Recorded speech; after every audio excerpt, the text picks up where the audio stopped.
আচ্ছা, ইসরায়েল যদি মনে করে যে এখানে যতগুলো ফিলিস্তিন মুসলমান আছে এদেরকে হত্যা করে এদেরকে বের করে দিবে এবং কি আবার আর কখনো এখানে কেউ আর আসবে না, এই বোকাচোদা ইসরায়েলগুলো এত জঘন্য এবং আর হিন্দুগুলো, হ্যাঁ, বা ভারতের হিন্দু প্লাস ইসরায়েল, এগুলো পৃথিবীর জন্য খুবই অভিশপ্ত জাতি।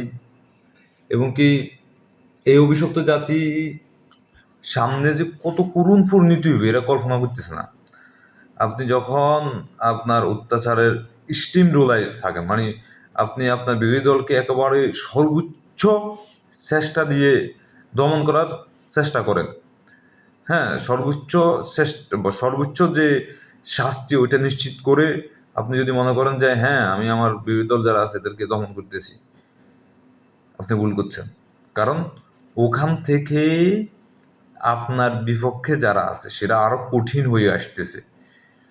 ইসরায়েলের এবং হিন্দু এগুলার কঠিন মেরে খাবে এরা।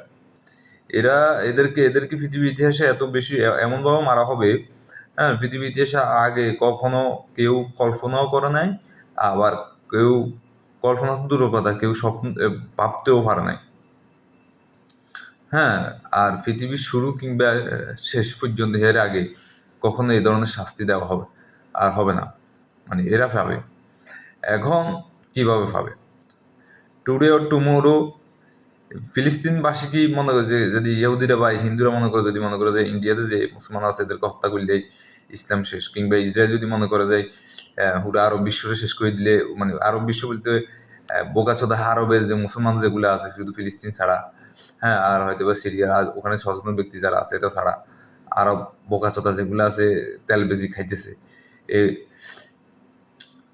সেগুলো ছাড়া, হ্যাঁ, সেগুলো ছাড়া কি আরো কোটি কোটি মুসলমান আছে না?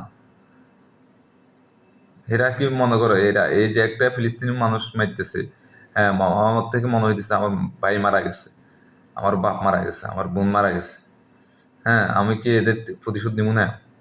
সুযোগ পাইলে তো কুফালাম কি মানে যদি অস্ত্র সবকিছু থাকতো তাহলে তো অবশ্যই যুদ্ধের ময়দান থাকতো না এখন। কি কল্লা তোমরা? এক ইসরায়েলি সৈন্য বলছিল যে একটা ছেলেকে দিচ্ছে 10 বছরের, হ্যাঁ, এভাবে ছুরি দিয়ে এভাবে ঠাস করে মানে এখান দিয়ে এভাবে ছুরি ফোঁস দিছে, কল্লা আলাদা হয়ে গেছে।